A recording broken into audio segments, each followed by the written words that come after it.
Toutes les photos de cette vidéo ont été développées et scannées par Labomil à Besançon, un laboratoire d'exception par lequel je te conseille de passer pour tous tes travaux argentiques. Tu trouveras toutes les infos dans la description.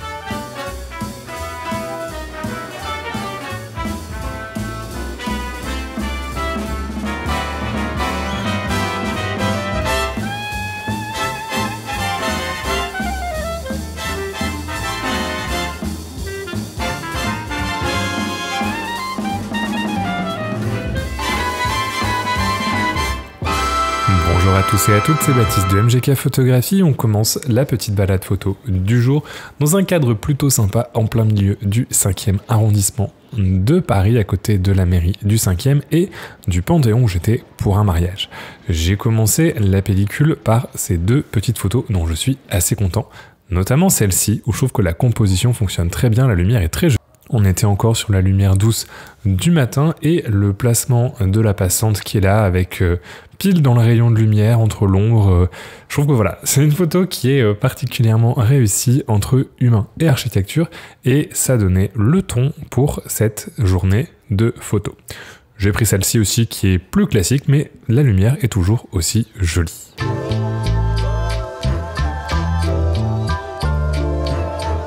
J'ai ensuite continué à arpenter un petit peu les rues autour en cherchant des sujets, sachant qu'avec le petit appareil l'Agva Optima c'est quand même assez pratique parce que c'est un appareil quand même qui est très discret et qui permet des déclenchements assez furtifs.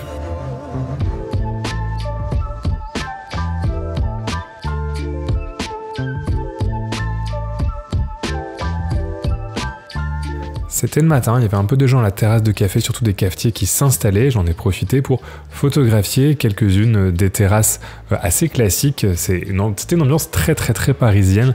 Voilà, le 5e arrondissement avec toutes les petites terrasses de café qui se mettaient en place. Donc j'ai fait un petit peu le tour. Il n'y avait pas en plus grand monde, donc c'était pratique pour pouvoir photographier ces différentes façades et essayer de se concentrer sur les détails. J'ai aussi essayé de photographier un petit peu de vie. J'aime beaucoup la composition de cette image, je trouve qu'avec le rouge et les couleurs, ça fonctionne très bien. Et juste après, il y avait aussi des gens qui étaient attablés. J'ai essayé de faire le pendant avec les autres qui étaient de l'autre côté, mais l'image fonctionne un petit peu moins bien.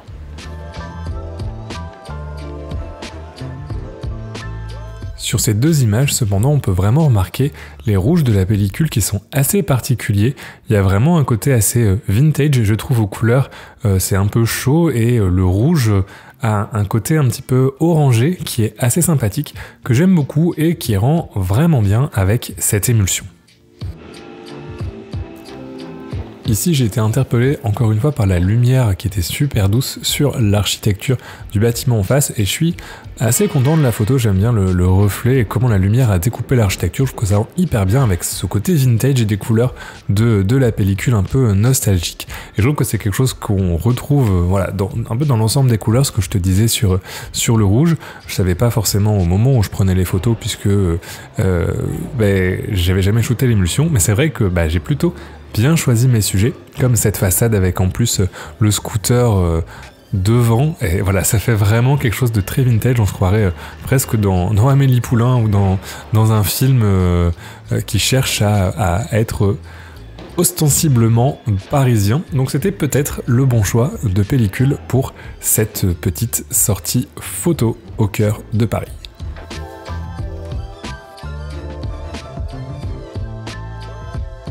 Ici on est un peu plus tard dans la journée, après le mariage que je venais photographier sur Paris, et on était à l'heure du repas et j'ai photographié tous les gens qui étaient en terrasse. J'aime bien cette composition là, avec le couple attablé qui me regarde directement. Ce regard les fait vraiment ressortir par rapport à la foule, et ça fait un petit peu tout dans cette composition.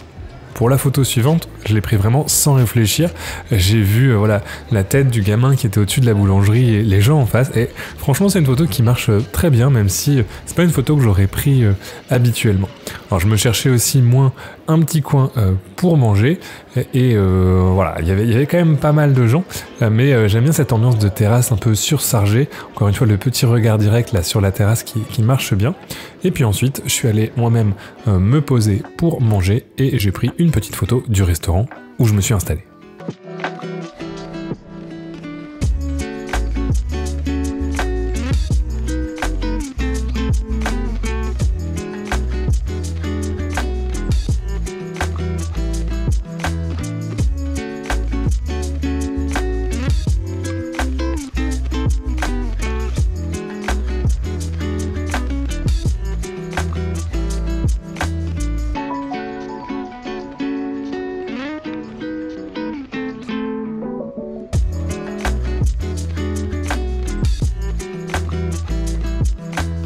fur et à mesure de mon périple, je suis arrivé au niveau petit à petit des quais de Seine. Je commençais à manquer un peu d'inspiration sur les terrasses, surtout quand on oublie d'armer l'appareil.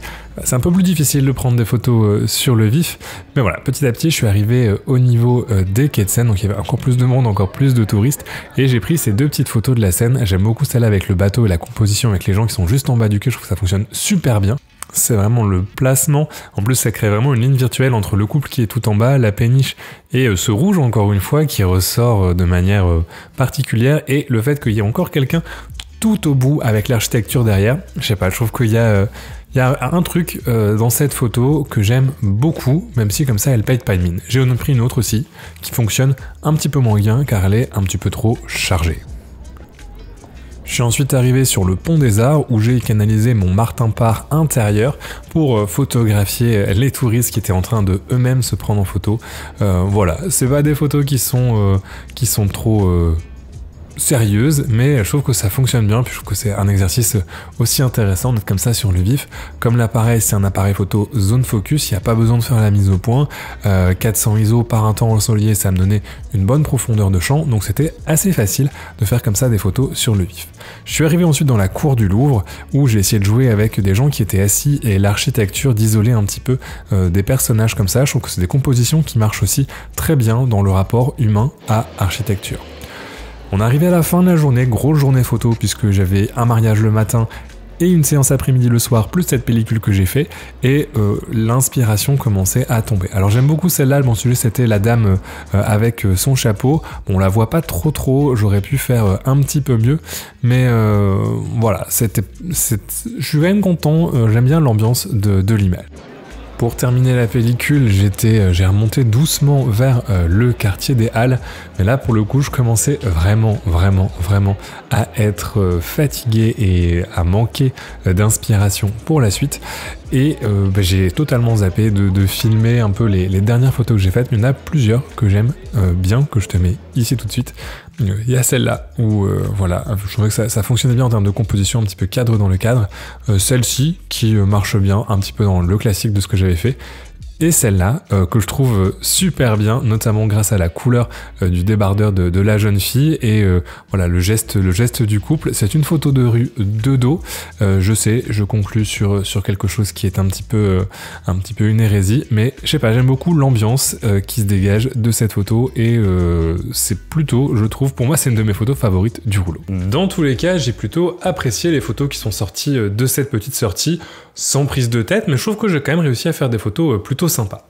Pour terminer sur la pellicule, alors la question qui reste, j'ai bien aimé le rendu de mon côté, mais la question qui reste c'est de savoir quel film est à l'intérieur. Parce que tu te doutes bien que Cinémote ne fabrique pas son propre film couleur, ça serait s'il y avait une usine de film couleur au Portugal, mais bien bobine du film qui est déjà existant. Et à mon avis, et je pense que la plonge contact réalisée par Com corrobore ça aussi, c'est le même film pour moi que ce qu'il y a dans la Lomo 92, potentiellement un film couleur fabriqué par Orwo. Voilà. Là, c'est un petit peu, on part dans la théorie, l'hypothèse. Bien sûr, il n'y a aucune certitude, mais voilà. Je voulais aussi parler de la planche contact. Je vais te mettre des petits plans rapprochés dessus, mais elle nous donne quelques informations en plus par rapport à la pellicule et sa dynamique. On retrouve pas mal de choses.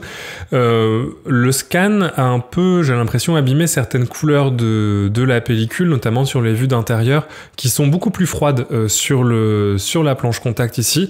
Alors ça vient aussi très certainement de l'équilibrage des couleurs qui a été fait par Com au niveau du tirage, où on équilibre les couleurs globalement pour la planche contact et pas image par image, mais on a quand même un rendu global, une teinte de la pellicule qui est, je dirais jaune-vert, qui est un petit peu froide avec une petite pointe de chaleur quand même, ce qui lui donne ce côté un petit peu vintage qu'on retrouve sur la grande majorité des scans et qui est bien traduit sur les numérisations. Mais c'est vrai que sur la planche contact, on voit vraiment cette teinte globale qui se découle de la pellicule, alors même que on voit très bien que le gris et le gris neutre est bien trouvé. Le rouge ressort toujours bien, donc j'avais la bonne impression avec les scans. On a bien ce rouge qui va percer un peu. C'est pour ça que ça rappelle un petit peu pour moi la pellicule de l'homographie, la Lomo 92, qui avait déjà un petit peu cette caractéristique. Tu pourras le voir dans ma review qui a été postée il y a quelques mois. Voilà, dans tous les cas, j'espère que cette petite virée photo avec moi t'aura plu. J'ai pas testé cette pellicule avec l'appareil photo le plus qualitatif de ma collection, bien que le Afgas 135 soit quand même un bon appareil point and shoot, mais ça donne quand même un petit aperçu de ce que cette pellicule a dans le ventre. Je te mettrai dans la description le lien si tu veux l'essayer toi-même, et dans cette même description, tu trouveras aussi tous les liens pour soutenir mon travail, soit en t'abonnant à la box argentique, qui est une box photo pour les photographes argentiques qui te permet de découvrir un film tous les trimestres dans ta boîte aux lettres, ou en t'abonnant à EMGK+, où tu pourras découvrir les vidéos YouTube sans publicité et généralement en version longue ou avec des contenus bonus, comme toutes les photos en haute définition pour comparer tout simplement et te faire une idée du rendu de la pellicule. De mon côté, je te dis à la prochaine et d'ici là, bonne photo!